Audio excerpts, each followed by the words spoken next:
Élu, ce message ne t'a pas trouvé par hasard. Dieu t'a conduit ici car ton esprit est prêt à entendre ceci, à recevoir cette parole comme une pluie sur une terre desséchée.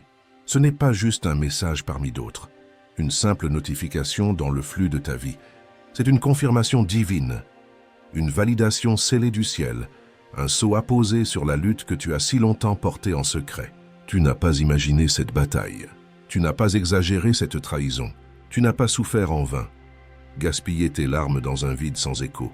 Tu as été testé profondément, silencieusement, à plusieurs reprises, dans l'arène cachée de ton âme, et tu as réussi. Pas parfaitement, non, car la perfection n'est pas le critère du ciel, mais avec une pureté de cœur qui brille dans l'obscurité. Pas sans cicatrices, car les cicatrices sont les marques des guerriers, mais avec ton âme intacte, préservée, et même magnifiée par l'épreuve. Maintenant, le ciel parle. Il rompt le silence et il dit, d'une voix qui résonne dans les couloirs de ton esprit, « Bien joué, bon et fidèle serviteur. » Décomposons cela en 7 chapitres distincts, 7 colonnes de sagesse, pour que tu comprennes pleinement, avec une clarté cristalline, ce que tu viens de surmonter, ce que tu viens de débloquer dans le monde spirituel et pourquoi Dieu est si profondément satisfait de toi. Avant de plonger en profondeur dans ces eaux sacrées, assure-toi de liker, de partager et de t'abonner. Car ce message n'est pas juste du contenu éphémère. C'est une confirmation divine, un titre de propriété sur ta victoire, un document céleste attestant que tu as passé le test et que Dieu est satisfait de toi, pleinement et entièrement. Si ton esprit ressent la vérité irréfutable de ce moment, si ton cœur s'embrase à cette reconnaissance, tape 999 dans les commentaires maintenant. Ce nombre n'est pas juste une séquence de chiffres, c'est un code divin, un signal prophétique envoyé au ciel, un message codé qui déclare que tu es aligné, éveillé, et prêt à entrer dans la récompense qui attendait patiemment de l'autre côté de ton obéissance. Tout le monde ne traversera pas ce message jusqu'au bout. Seuls ceux qui ont enduré, qui sont restés fidèles quand tout criait de partir, et qui n'ont pas plié sous le poids écrasant du test, y arriveront. Mais si tu restes, si tu t'accroches jusqu'à la fin, tu recevras une clarté divine qui dissipe les brumes, une compréhension plus profonde des mystères, un aperçu prophétique de pourquoi tu as été testé si sévèrement et pourquoi ton succès né de la lutte plaît tant au cœur de Dieu. Ce n'est pas juste un message que tu écoutes une fois puis que tu oublies. C'est une confirmation spirituelle vivante, une parole qui devient plus forte, plus puissante. Chaque fois que ton âme assoiffée y revient, revois-le, réécoute-le. Imprègne-toi aussi souvent que ton esprit te guide, car à chaque écoute, une nouvelle clé divine s'ouvrira dans ton être et quelque chose de caché, de précieux, enfoui en toi, émergera dans la lumière. Plongeons plus loin au-delà de la surface, dans les profondeurs. Chapitre 1. Le test était caché, mais tu l'as ressenti profondément. Les tests les plus dangereux, les plus divins, ne sont jamais annoncés par une trompette. Ils arrivent silencieusement, enveloppés dans des moments ordinaires, cachés sous les routines monotones de la vie quotidienne, déguisés en retard incompréhensible, en déception amère et en saisons de silence assourdissant. Ce sont des tests qui n'ont ni étiquette d'avertissement, ni explication rationnelle. Seulement un poids invisible qui presse ton âme, un fardeau que tu portes seul, quand personne d'autre ne peut le voir. Le genre d'épreuve où Dieu semble se retirer, non par abandon ou rejet, mais pour observer ta réponse la plus authentique, ta foi la plus nue. Il ne retire pas son amour car son amour est immuable. Il retire la sensation de cet amour, la chaleur de sa présence, juste assez longtemps, assez pour voir ce que tu feras quand l'atmosphère devient silencieuse, que les émotions se taisent et que la foi est ta seule lanterne. Continueras-tu à adorer quand il n'y a pas de foule pour te porter? Continueras-tu à prier, à crier dans le vide, quand la réponse ne vient pas et que l'écho de ta propre voix est ta seule réponse? Continueras-tu à marcher par la foi, pas à pas, quand tout autour de toi s'effondre et que le sol semble se dérober? Les gens autour de toi, bien intentionnés, pensaient que tu étais juste fatigué, lunatique, distant, peut-être même inconstant. Mais ce qu'ils ne savaient pas, ce qu'ils ne pouvaient pas discerner, c'est que tu traversais un feu spirituel intense, un four qui consume les scories. Tu étais dans une guerre cachée, une bataille sans drapeau, pas contre des personnes de chair et de sang, mais contre des principautés et des puissances des ténèbres, pas contre des situations simples, mais contre des batailles invisibles et féroces dans ton esprit, dans ton cœur et dans les tréfonds de ton âme. Il y avait des nuits entières où le sommeil ne venait pas, où les pensées tournoyaient comme des vautours. Des matins où sortir du lit, affronter le jour, semblait soulever une montagne de désespoir. Des moments où tu souriais par habitude, par politesse, mais à l'intérieur, dans le sanctuaire secret de ton être, tu t'effondrais, pièce par pièce. Tu te battais contre un épuisement émotionnel qui vidait tes réserves, un tourment mental qui assiégeait tes pensées, une lourdeur spirituelle qui alourdissait chaque pas. Et pourtant, miraculeusement, tu n'as jamais abandonné. Tu ne te sentais pas toujours fort, héroïque ou inspiré, mais tu étais obéissant, fidèle dans les petits pas. Tu ne comprenais pas toujours le plan, la raison derrière la tempête, mais tu continuais à te présenter jour après jour. Chaque acte de persévérance silencieuse, chaque fois que tu refusais de lâcher prise, devenait une offrande précieuse, un parfum agréable montant vers le ciel. Chaque larme silencieuse coulant dans le secret était comptée, recueillie dans une outre sacrée. Chaque décision solitaire, prise dans l'intégrité alors que personne ne regardait, était enregistrée dans le grand livre. Chaque fois que tu pardonnais malgré la douleur cuisante, que tu donnais malgré ton propre manque, ou que tu croyais contre toute évidence, malgré l'apparente folie de l'espérance, tu étais testé et tu passais l'épreuve. Dieu observait, attentif, comment tu traitais les gens quand tu souffrais toi-même. Il voyait avec quel soin tu résistais à la tentation de baisser les standards, quand personne n'aurait su, quand tout le monde aurait compris. Il notait les fois où tu voulais riposter, où la colère bouillonnait, mais où tu choisissais le silence, la retenue sacrée. Il observait comment tu portais le poids, ce fardeau lourd, avec une grâce surnaturelle même quand tes genoux tremblaient et que ta force était à bout. Tu ne faisais pas que survivre, traverser tant bien que mal. Non, tu grandissais, tu t'étirais au-delà de tes limites. Tu te transformais dans la fournaise. Ton endurance était affinée comme l'or. Ton cœur était purifié de ses motivations impures. Ton esprit était élevé au-dessus des circonstances. Ce silence que tu ressentais, cette absence de réponse n'était pas une absence de Dieu. C'était un examen sacré, un test de fin d'année dans l'école de l'esprit. Le ciel ne t'ignorait pas. Il te regardait intensément. Il te mesurait, non seulement sur tes actions visibles, mais sur tes motivations les plus secrètes, non seulement sur tes mots prononcés, mais sur les pensées silencieuses de ton cœur. Et même quand tu te sentais invisible, oublié, négligé, tu continuais. Tu n'avais pas besoin d'un public, d'applaudissements, ni même de tout comprendre la carte et la boussole. Tu devais juste rester fidèle, ancré, inébranlable. Et tu l'as fait. Maintenant, le test est presque fini. Le jour se lève. Et tu n'as pas juste réussi de justesse en rampant. Tu as réussi avec puissance, avec une autorité nouvellement acquise. Pas avec facilité, non, mais avec une endurance qui impressionne les anges. Pas avec une perfection illusoire, mais avec une pureté de cœur qui a percé les ténèbres. Pas parce que tu connaissais toutes les réponses à l'avance, mais parce que tu as refusé catégoriquement d'abandonner et de déposer les armes. Celui qui sait tout, qui a tout vu, déclare sur ta vie maintenant, avec une autorité qui fait trembler les enfers. Bien joué. Tu as passé ce que d'autres n'ont jamais su que tu affrontais, ce combat clandestin. Ce test caché n'était pas destiné à te détruire, à te briser définitivement. Il était destiné à te révéler à toi-même, à révéler la force du Christ en toi. Et ce qui va être révélé ensuite, la gloire qui va se manifester, sera rien moins que divin, éclatant, indéniable. Chapitre 2. Tu es resté loyal même quand tu avais des options pour t'égarer. L'ennemi, dans sa ruse, ne t'a pas juste attaqué frontalement. Il t'a tenté subtilement, pas toujours avec la destruction évidente, mais avec des détours séduisants, des raccourcis plausibles. Il a placé des sorties faciles, des portes de secours sur ton chemin douloureux.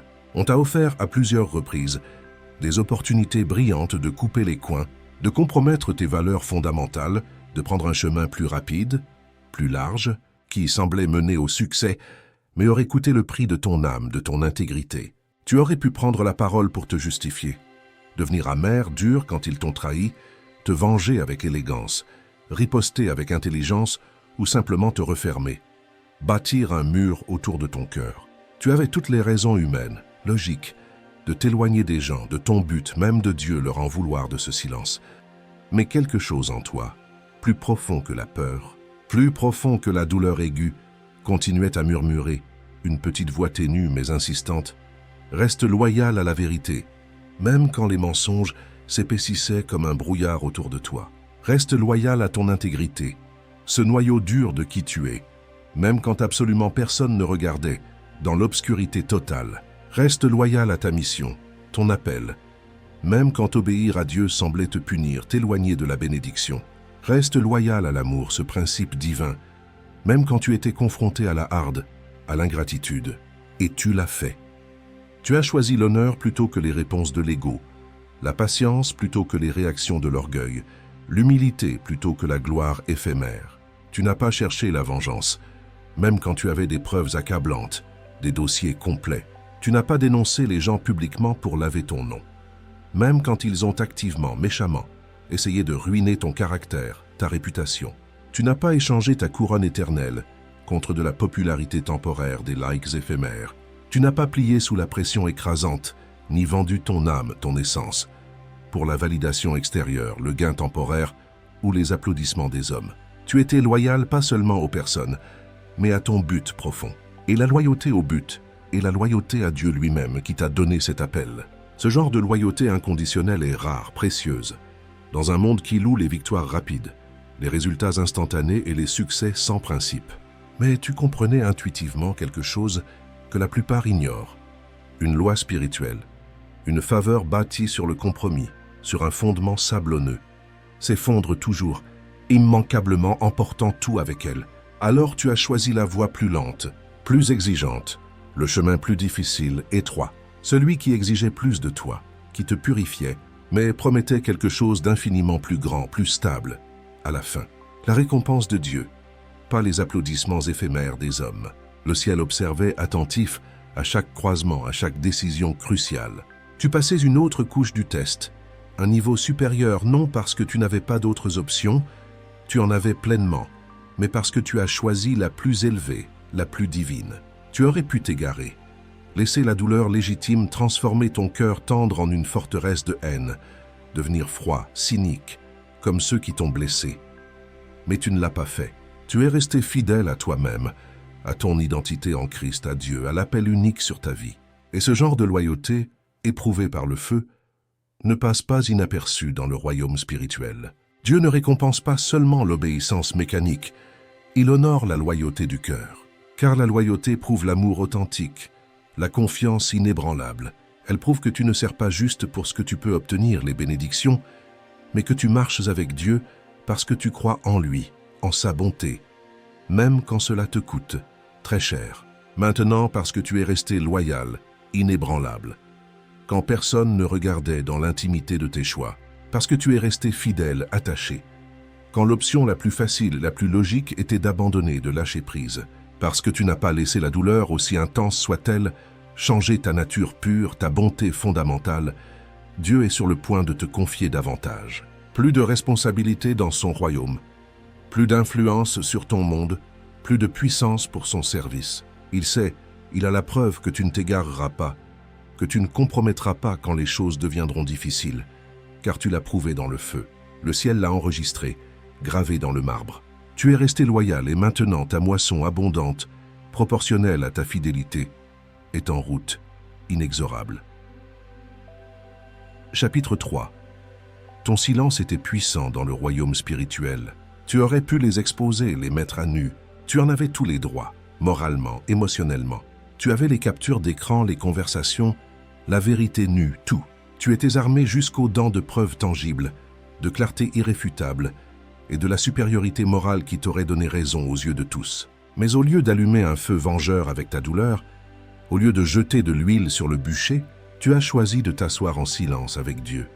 Tu as choisi le silence lourd, non parce que tu n'avais rien à dire, tes mots auraient été tranchants, mais parce que tu savais au fond de toi que tes mots, bien que vrais, factuels, ne valaient pas le prix de ta paix intérieure, de ton équilibre spirituel. Ce n'était pas de la faiblesse, de la lâcheté, c'était de la sagesse mature, divine. Il faut de la force, certes, pour parler, s'affirmer, mais il faut une maturité divine, une maîtrise de soi surnaturelle pour rester silencieux, se taire, quand parler ne ferait que satisfaire ta chair, ton ego blessé, mais n'édifierait rien. Tu n'as pas combattu la bataille avec les armes de l'amertume ou des représailles. Tu l'as combattu dans la dimension de l'esprit, avec des armes spirituelles, avec des larmes silencieuses que le ciel a interprétées comme des prières éloquentes, avec des gémissements trop profonds, trop douloureux, pour être formulés en mots, avec un jeûne secret, une renonciation, qui t'a rapproché de Dieu pendant que le monde, lui, s'éloignait de la vérité. Tu as pleuré en silence, saigné en secret, intérieurement, et pourtant, miraculeusement, tu as gardé la tête haute en public, porté par une grâce invisible. Ils pensaient, tes détracteurs, que ton silence signifiait la défaite, l'acceptation qu'il s'en était sorti indemne, mais ce qu'ils ne savaient pas, ce qu'ils ne pouvaient pas discerner, c'est que pendant qu'ils construisaient de faux récits, des châteaux de sable, Dieu, lui, construisait solidement ton prochain niveau, tes fondations futures. Pendant qu'ils chuchotaient dans ton dos, tissant leur toile, Dieu écrivait déjà avec une encre indélébile ton retour, ta restauration. Pendant qu'ils pensaient gagner et triompher dans le naturel, le visible, tu gagnais, toi, des territoires immenses dans l'invisible, dans le spirituel, là où les vraies batailles se gagnent. Car le silence, le renoncement à sa propre défense dans les mains des justes, n'est jamais vide, passif. Il est stratégique, puissant. Le ciel répond à l'obéissance silencieuse, à la soumission, plus puissamment, plus radicalement qu'aux réactions bruyantes, émotives. Ton silence est devenu une arme redoutable, pas n'importe laquelle, une épée tranchante, maniée par l'archange lui-même. Elle a tranché la confusion ambiante, coupé les liens d'âme malsains, humilié tes ennemis spirituels sans que tu aies à dire un seul mot, sans que tu baisses à leur niveau. Pendant que d'autres étaient bruyants dans les commérages, les ragots, tu étais bruyant dans la grâce, dans le pardon silencieux.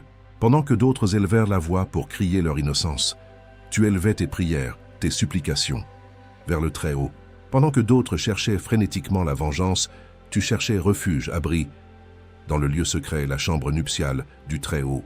C'est là, dans cette intimité, que ta vraie victoire a commencé à germer.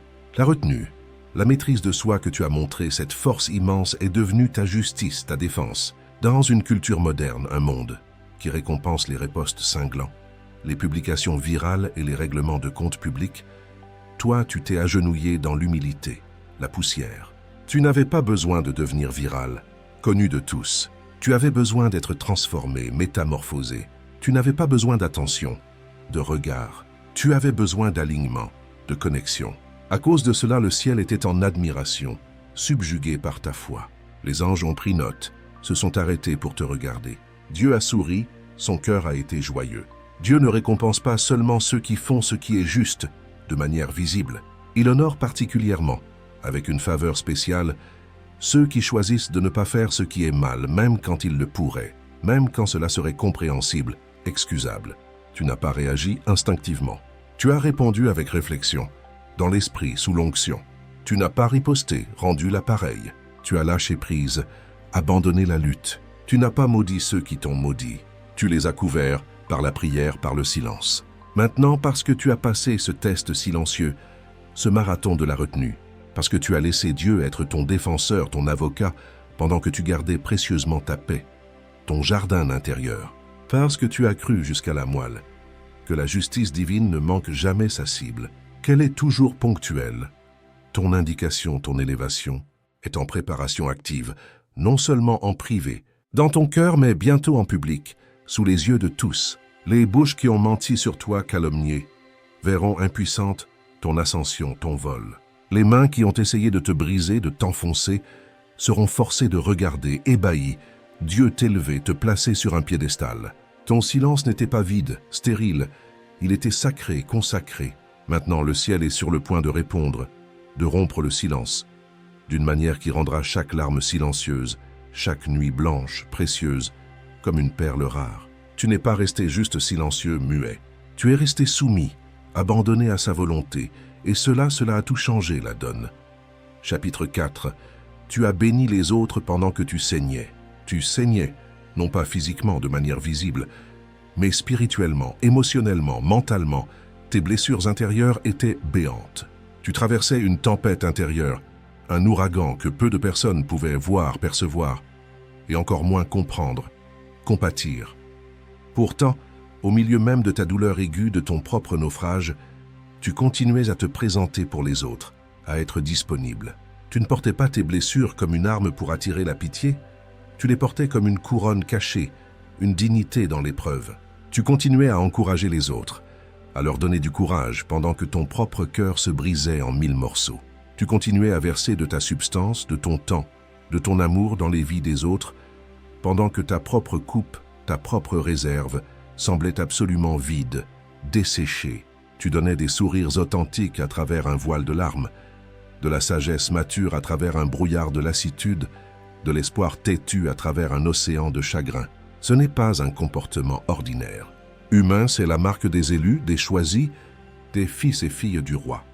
Seuls ceux qui sont toints, touchés par une grâce spéciale du ciel, peuvent donner de la vie, de la vitalité, pendant qu'ils luttent eux-mêmes pour la leur, pour leur propre souffle.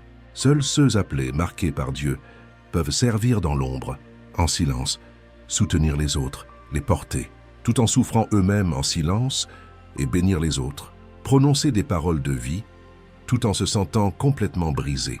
En morceaux, à l'intérieur, tu n'as pas attendu d'être complètement guéri, restauré, pour commencer à aider, à tendre la main, car au fond de ton être, tu savais, tu discernais que ta guérison viendrait, paradoxalement, à travers ton aide, ton don de toi, pendant que d'autres, naturellement, se refermaient, se repliaient sur leur douleur quand la vie devenait dure.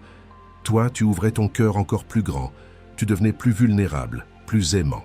Pendant que d'autres se retiraient dans l'amertume, la rancune, tu avançais, toi, courageusement, dans la compassion, la miséricorde.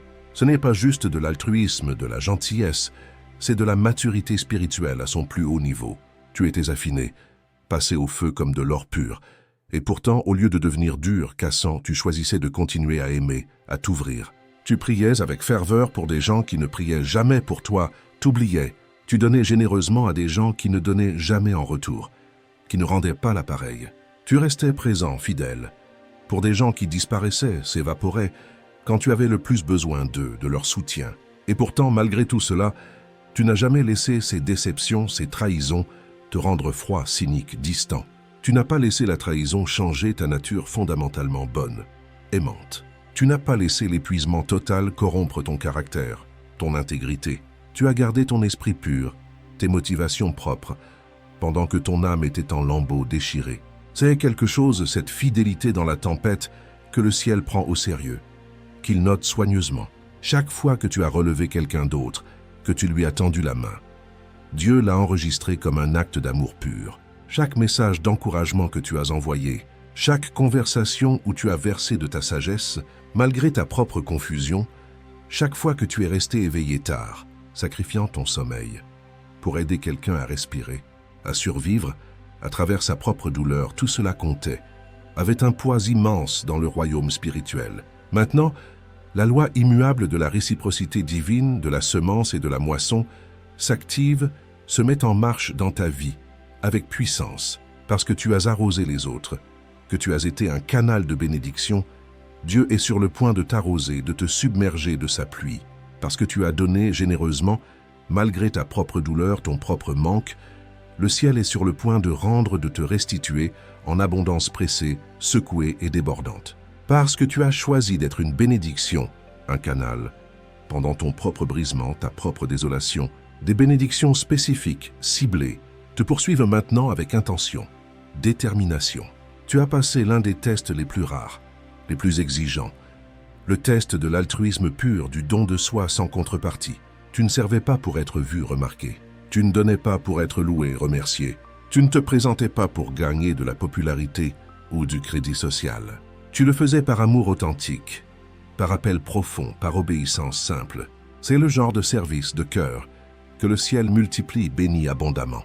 C'est le genre de cœur que Dieu peut confier à l'abondance véritable, à l'influence durable, à l'héritage éternel. Maintenant, tu entres dans une saison précise où ce que tu as donné aux autres en secret, dans le sacrifice, dans le silence, te reviendra, se manifestera sous une forme visible, indénégiable, clairement divine. Tes larmes étaient des graines précieuses. Ton sacrifice était le sol fertile. Ta gentillesse était une monnaie céleste.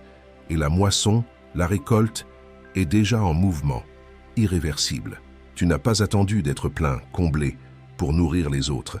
Tu n'as pas attendu d'être célébré, applaudi, pour te présenter, être disponible pour les autres. Et maintenant, ta récompense, ta rétribution, n'attendra pas non plus. Elle sera immédiate, évidente. Dieu a tout vu, absolument tout. Le ciel n'oublie jamais. Il n'omet rien, surtout ceux qui bénissent les autres, qui sont des sources pendant qu'ils saignent eux-mêmes. Et toi, élu, tu es sur le point d'être béni, comblé, au-delà de ce que tu pensais même mériter, au-delà de tes calculs. Chapitre 5. Tu as fait confiance au timing de Dieu, même quand cela faisait mal. Attendre, patienter, est l'une des choses les plus difficiles, les plus crucifiantes qu'un élu devra faire. Surtout quand tu attends une promesse spécifique, vivante, que tu sais au fond de toi, que Dieu t'a donnée, plantée dans ton cœur. Tu n'as pas toujours compris le retard, le silence prolongé. Tu priais, jeûnais, obéissais scrupuleusement, et pourtant, tu voyais les portes rester fermées, obstinément. Tu voyais d'autres personnes autour de toi s'élever, progresser, pendant que toi tu restais caché, en retrait, dans l'ombre. Tu voyais des gens avec moins de caractère, moins d'intégrité, moins de vision spirituelle, marcher allègrement dans ce qui semblait être ton rêve, ta destinée. Et pourtant, malgré cette apparente injustice, tu n'as pas laissé la douleur du retard, de l'attente te rendre amer, remâchant ton amertume. Tu as questionné, oui, c'est humain, tu as pleuré, sangloté. Oui, absolument. Tu as lutté, combattu avec tes doutes. Mais et c'est là le miracle, tu es resté. Tu es resté sous la couverture de sa protection, de sa volonté. Même quand ta chair, ton être naturel, criait de se libérer, de prendre les devants, de forcer les portes. Il y avait des jours nombreux, où le silence divin était insupportable, pesant, où tu regardais autour de toi le désert et demandais, la gorge serrée, « Dieu, m'as-tu oublié? Suis-je hors de ton radar ?» Quand ton cœur espérait, battait pour la promesse, mais que ta réalité immédiate, les faits, criait que rien ne changeait, que tout stagnait. Mais même dans ces moments de profond découragement, de nuit noire, tu n'es pas parti, tu n'as pas démissionné. Même dans la confusion la plus totale, même dans l'inconnu angoissant, ta foi, cette petite flamme, n'est pas morte, elle a tenu bon. Tu te sentais petit, insignifiant, faible, mais ta confiance en lui, en son caractère, restait enracinée comme un chêne. Tu gémissais dans ton esprit, des grognements inarticulés, mais tu n'as jamais maudit son nom, tu es resté dans la louange. Tu pleurais dans ton oreiller, inondant ton lit, mais tu n'as jamais maudit ton processus, ton chemin unique. Ce genre de confiance, la confiance qui survit à la contradiction, à l'absurdité apparente, est celle qui émeut le ciel, qui touche le cœur de Dieu. Il est facile, naturel, de faire confiance à Dieu quand tout va bien, que le soleil brille. Mais quand rien n'a de sens, que les pièces du puzzle ne s'assemblent pas. Quand l'obéissance te coûte du confort, des relations, des opportunités, quand la percée et la délivrance semblent en retard, avoir oublié ton adresse, c'est là précisément que la vraie foi, l'authentique, se révèle, montre son visage. Et toi, tu l'as révélé. Tu l'as révélé chaque fois que tu louais, que tu élevais sa main à travers la douleur lancinante. Chaque fois que tu servais, que tu donnais, en souffrant toi-même. Chaque fois que tu disais, le cœur serré, pas ma volonté, mais la tienne. Père, quand ta chair était désespérée, à bout, de prendre le contrôle, de reprendre les rênes, Dieu notait, avec attention, comment tu attendais. Pas avec impatience fébrile, pas avec amertume toxique, pas en manipulant les circonstances, mais avec une force tranquille, une paix surnaturelle et un cœur soumis, abandonné. Il voyait comment tu ne courais pas après ce qui n'était pas pour toi, les mirages, même quand cela semblait apaiser ta douleur immédiate. Il voyait comment tu n'essayais pas de créer ton propre timing, de forcer ton propre résultat. Par la force, tu faisais confiance à lui, pas seulement pour la promesse, le cadeau, mais pour le processus, le cheminement, l'attente elle-même. Et cette confiance absolue, cette foi pure, a maintenant débloqué un changement, un shift dans l'esprit, dans le monde invisible. Car Dieu ne récompense pas seulement l'attente, la patience en soi. Il récompense comment tu as attendu, la qualité de ton attente. Tu n'as pas attendu avec une attitude revêche, boudeuse. Tu as attendu avec espérance, une attente active. Tu n'as pas attendu passivement, endormi. Tu as attendu en priant, en croyant, en grandissant. Tu n'as pas laissé ton temps d'attente devenir du temps gâché, perdu. Tu as grandi, mûri, tu as appris, tu as adoré, tu t'es préparé. Maintenant, le timing change. Les saisons tournent. Non parce que tu as supplié, crié, mais parce que ton cœur est resté pur dans l'épreuve. Non parce que tu as fait pression sur le ciel, mais parce que tu t'es positionné correctement dans la soumission. L'accomplissement, la réalisation s'active, se met en branle.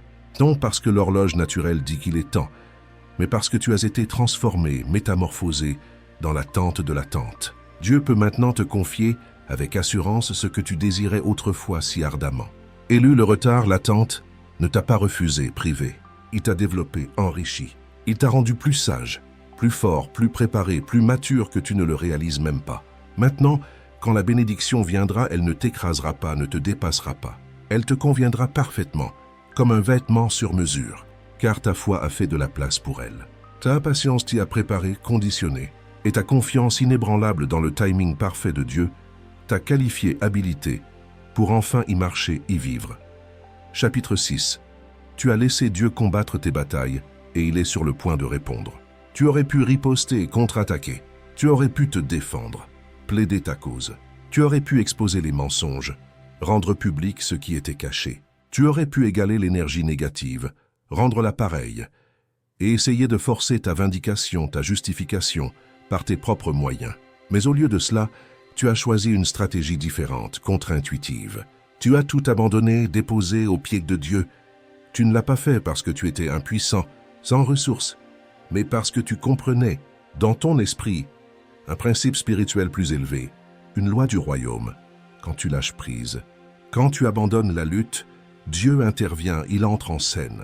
Tu as dit avec des mots ou sans mots, « Dieu, je ne sais pas comment réparer ça, comment arranger cette situation, mais je te fais confiance. À toi seul. » Tu l'as dit à travers un torrent de larmes, avec un cœur fatigué, blessé et incompris. Tu l'as dit non pas une fois pour la forme, mais encore et encore, chaque fois que la douleur, la colère, essayaient de te faire reprendre le contrôle, de ressaisir les rênes. Ce genre d'abandon total, ce lâcher-prise, n'était pas facile, naturel. C'était une guerre spirituelle intense, un combat féroce contre ta propre chair. Car l'abandon, le renoncement n'est pas passif. Ce n'est pas de la résignation. C'est une puissance sous contrôle, une force canalisée. Et c'est dire, avec une foi audacieuse, je pourrais les détruire, les réduire au silence avec ce que je sais, avec les preuves que j'ai. Mais je choisis de laisser Dieu gérer ce que je ne vois pas, les conséquences, les cœurs, la justice ultime. Cet abandon, ce renoncement à ta propre justice, était la clé finale, maîtresse, qui a ouvert la porte grande à ta prochaine saison, à ton nouveau niveau. Au moment précis où tu as relâché le contrôle, où tu as lâché prise, Dieu a libéré la percée, a actionné le levier. Au moment où tu as arrêté d'essayer de t'expliquer, de te justifier, Dieu a commencé à t'élever, à te placer plus haut. Au moment où tu as cessé de discuter et de débattre avec ceux qui étaient déterminés à te mal comprendre, à te juger, Dieu a commencé à préparer des tables, des banquets, où ton nom serait honoré, respecté, célébré. Le ciel a vu clairement les batailles que tu as choisi d'abandonner et de laisser tomber. Non parce que tu avais perdu, que tu étais vaincu, mais parce que tu avais dépassé, mûri au-delà, du besoin de gagner aux yeux des hommes, de l'opinion publique. Tu as laissé Dieu défendre ton nom, ta réputation, pendant que toi, tu protégeais jalousement ta paix, ton jardin intérieur. Tu as laissé Dieu gérer, traiter, les ennemis que tu voulais autrefois affronter, vaincre toi-même. Tu as abandonné le combat, non par défaite ou lassitude, mais par une sagesse divine, une intelligence d'en haut. Maintenant, Dieu est sur le point de répondre, d'intervenir publiquement, visiblement, à ce que tu as enduré dans le secret, l'intimité de ta souffrance. Chaque larme que tu as versée en secret, dans ton lieu caché, est sur le point de se transformer en témoignage public, en histoire puissante. Chaque mensonge prononcé sur ta vie, calomnie, est sur le point d'être englouti, submergé par la vérité éclatante de ce que Dieu est en train de faire pour toi, maintenant. Tu n'as pas cherché la vengeance, le œil pour œil. Alors maintenant, Dieu apporte la rédemption, la restauration complète. Tu n'as pas cherché la validation, l'approbation des hommes. Alors maintenant, Dieu libère la vindication, la justification divine. Tu n'as pas poussé, forcé, pour avoir des plateformes, de la visibilité. Alors maintenant, le ciel te donne une position, une place élevée. Ce prochain niveau, cette nouvelle dimension, ne vient pas de ton agitation, de tes efforts charnels, mais par la main puissante, directe, de Dieu. Ceux qui se sont moqués de toi, ricanés, sont sur le point de voir, de leurs yeux, ton miracle, ta transformation. Ceux qui t'ont écarté et mis de côté vont regarder, impuissants, Dieu écrire un nouveau chapitre glorieux dans ta vie. Ceux qui pensaient t'avoir enterré fini réaliseront stupéfaits qu'ils ont en fait planté une graine semée involontairement. Cette graine, arrosée par ta foi inébranlable, nourrie par ta patience longue, est sur le point de percer le sol dur du retard de l'opposition et de jaillir soudainement dans une faveur indéniable, évidente pour tous. La victoire sera claire, nette, non fabriquée, non manipulée, mais miraculeuse, surnaturelle. Car quand Dieu combat pour toi lui-même, aucune arme forgée contre toi, aucune stratégie ne peut prospérer, réussir. Aucun mensonge raconté sur toi ne peut durer, tenir. Quand Dieu te défend, il le fait d'une manière qui ne laisse absolument aucun doute, aucune place à l'ambiguïté, sur qui était derrière la bénédiction, la délivrance. Et quand il t'élève, te promeut, aucun homme, aucun ennemi, aucun système ne peut te tirer vers le bas, te faire redescendre. Repose-toi, détends-toi dans cette vérité absolue, élue. Car parce que tu as abandonné la bataille, déposé les armes, Dieu sécurise, garantit la bénédiction de manière irréversible. Parce que tu as marché dans la paix, refusant le trouble, il libère la puissance, l'onction. Parce que tu as fait confiance à son timing et à sa justice parfaite, tu es sur le point de voir sa faveur, sa grâce, en pleine manifestation éclatante. Chapitre 7. Voici tes félicitations divines et ton prochain niveau est activé.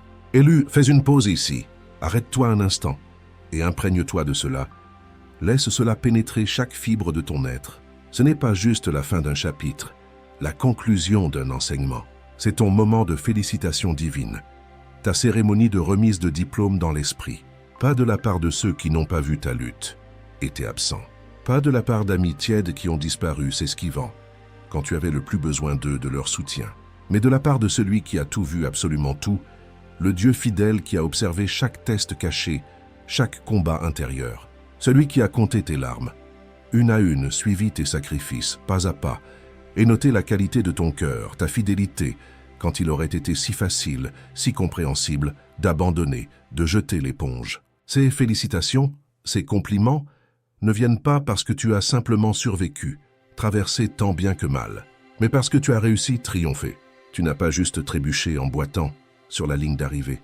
Tu es devenu plus fort, plus résistant.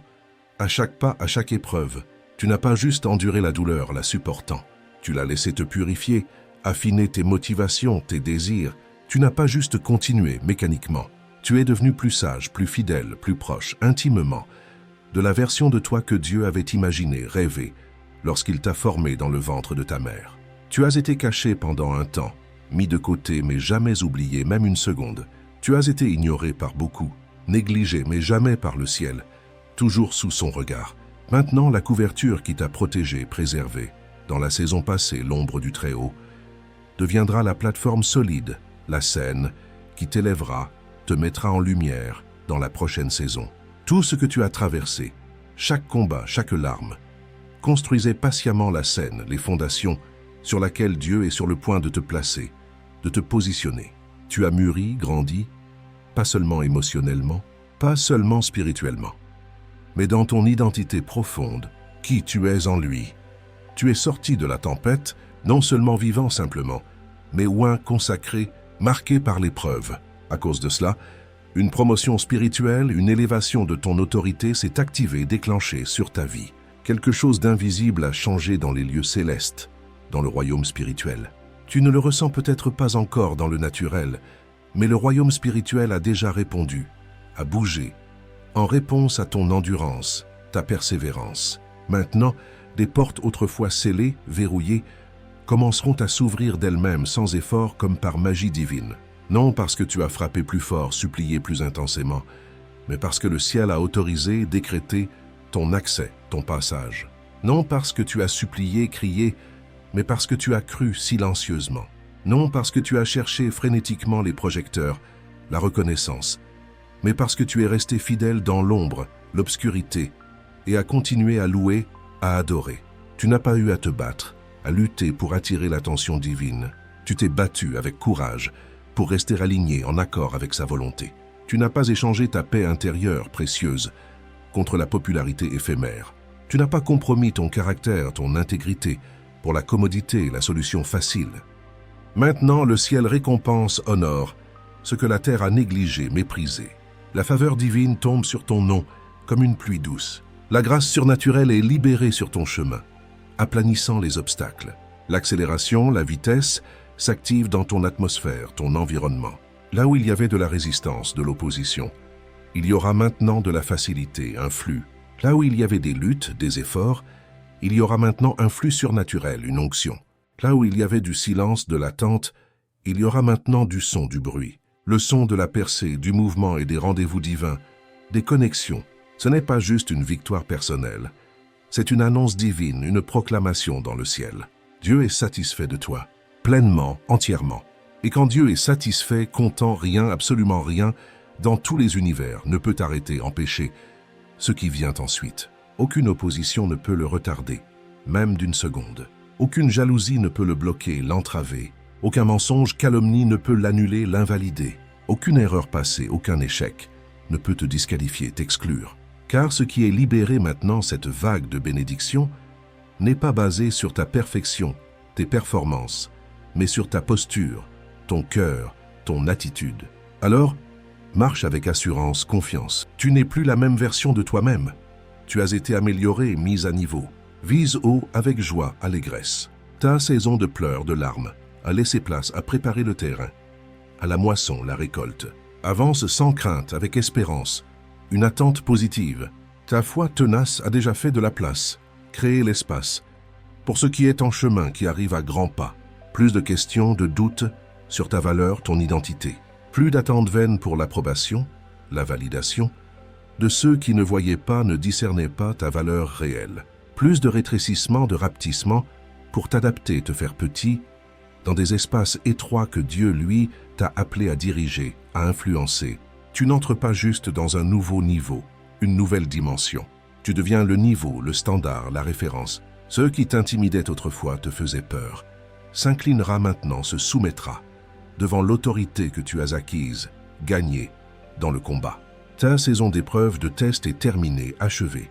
Ta saison de règne, d'autorité a commencé, elle est là. Tu as été testé, éprouvé, purifié et choisi à nouveau, officiellement. Maintenant, la couronne de vie est placée sur ta tête. Le manteau d'autorité est activé sur tes épaules. Et la mission, le plan, se déroule, se révèle sous tes yeux. Félicitations, élu. Le ciel applaudit pour toi, te célèbre. Les anges te célèbrent, chantent pour toi et Dieu lui-même sourit sur toi, son visage brille sur toi.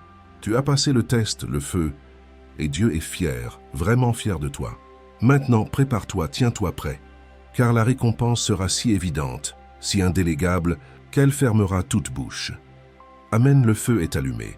Partage maintenant avec 10 guerriers qui dorment encore. La terre attend ton amen prophétique pour être secouée jusqu'aux fondations.